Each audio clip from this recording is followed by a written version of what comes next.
Shalom, kamu semua dimanapun berada saat ini. Hari ini kita menjadi saksi bagaimana Tuhan berdaulat penuh atas dunia. Bahkan kamu dan saya, melalui kematiannya di atas kayu salib dan kebangkitannya dari kematian. Bahkan sekarang kenaikannya ke surga untuk mempersiapkan hunian yang kekal bagi kamu dan saya. Bagaimana hati seorang bapa memikirkan semua yang menjadi kebutuhan anak-anaknya. Bersama saya, Pastor Budianto Tan, dalam program Just Come to Your Home. Sudah rapi kan? Apa masih ada yang berdaster? Sudah siap untuk mendengarkan firman Tuhan? Atau masih pada ngopi nih? Peristiwa lalu telah saya sampaikan bagaimana Tuhan mengorbankan dirinya, mati, bahkan ia mengalahkan kematian melalui kebangkitannya pada hari yang ketiga. Tentu kematian yang Tuhan alami sangat disukai iblis saat itu. Merasa menang dan bersukacita. Karena iblis merasa dapat menguasai segalanya tanpa ada lagi kebenaran yang dapat meniadakan kegelapannya. Namun yang terjadi sebaliknya. Pada hari yang ketiga, secara mengejutkan, bahkan ketika Tuhan menampakkan diri kepada para murid dan mereka mengira ia hantu.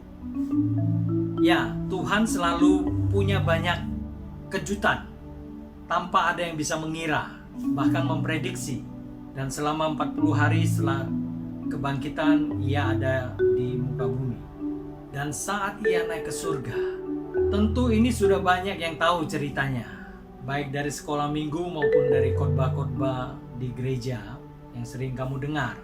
Apa sih yang dilakukan Tuhan di surga? Tentu di awal saya sudah pernah menyinggung mengenai Tuhan mempersiapkan rumah bagi anak-anaknya. Kita bisa baca dari Yohanes 14 ayat 1 sampai dengan 3. Bahkan kisah ini dianggap sebuah dongeng. Ya, tidak semua orang mempercayainya. Karena kalau orang percaya, tidak mudah untuk memprioritaskan agenda pribadinya dibanding Tuhan. Tapi semuanya ini pilihan. Ia tidak akan membiarkan kita sampai tergeletak selama kita mau percaya penuh atas kuasanya. Kondisi saat ini memang akan membuat kamu sedikit bergoyang. Ya, hidup ini memang perlu sedikit olahraga agar sehat. Hidupmu pun tanpa adanya goncangan membahayakan dirimu. Karena kamu bisa saja jatuh sakit, tapi merasa baik-baik saja. Ketika sakit, menyalahkan Tuhan atas keteledoran kita. Ketika hidupmu digoncang, Tuhan mau kita tetap mengandalkan Tuhan. Hari ini memang sangat banyak masalah menggoncang hidupmu, bahkan mentalmu. Tekanan seolah tanpa henti. Namun Tuhan terus menyertai, bukan? Harimu terlewati sekalipun tertatih. Seperti Yosua dan Petrus, Tuhan percayakan mereka melakukan panggilannya. Tuhan hanya ingatkan, kuatkan dan teguhkan hatimu. Ingat baik-baik, kuatkan dan teguhkan hatimu.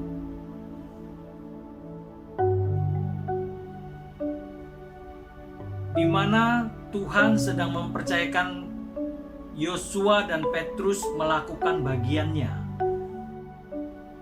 Sekarang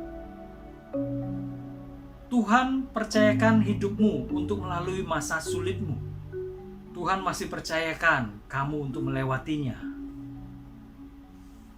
Kuatkan dan teguhkan hatimu. Kalau Tuhan saja mempercayai kamu, masa kamu nggak percaya dengan dirimu sendiri?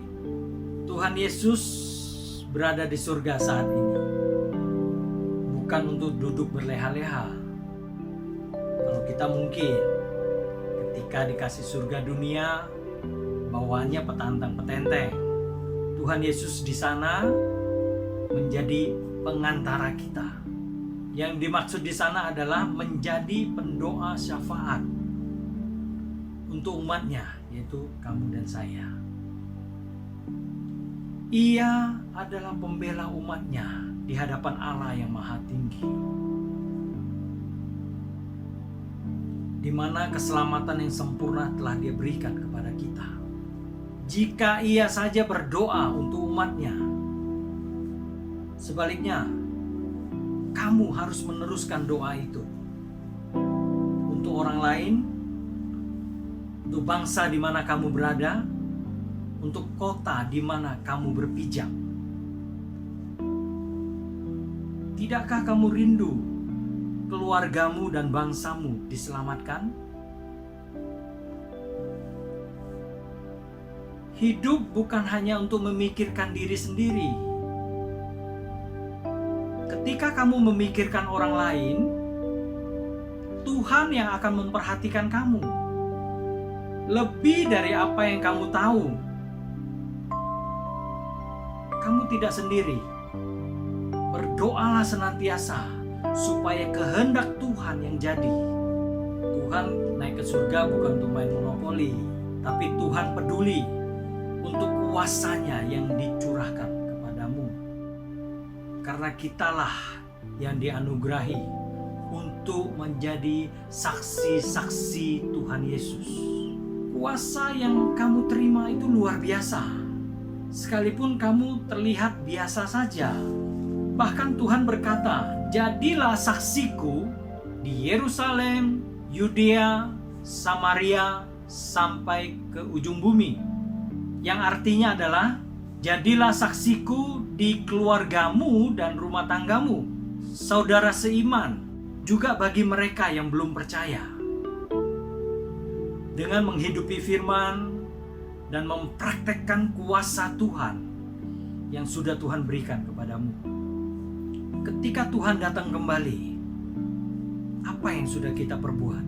Kuasa yang ada padamu begitu besar. Jika kamu hanya mengeluh akan hidupmu, bagaimana kamu bisa mengaktifkan kuasa Tuhan yang luar biasa atas dirimu? Sudahkah kamu menjadi saksi Tuhan, di mana kita dipercaya untuk melipat gandakan dan memperluas kerajaannya di muka bumi ini, dan untuk memasyurkan namanya?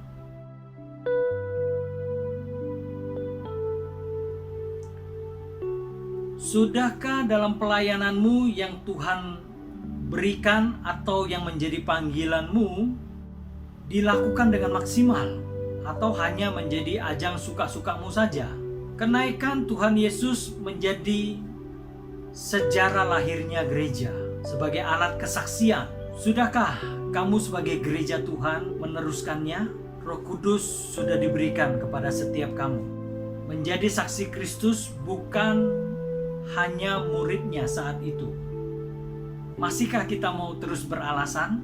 Bagaimana karya kasihnya bisa dilanjutkan kalau kita ogah-ogahan untuk berkorban di tengah situasi seperti sekarang ini? Memang semua merasa disconnected, merasa tidak ada yang dapat menolong. Berjuang sampai berdarah, teriak pun terasa percuma. Satu hal yang kamu harus tahu, Tuhan Yesus naik ke surga untuk memberikan kamu kuasa, bukan untuk berleha-leha.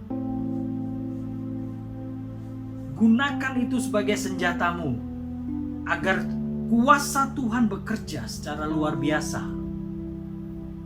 dan karya Tuhan terukir nyata untuk kehidupanmu dan orang-orang di sekitarmu.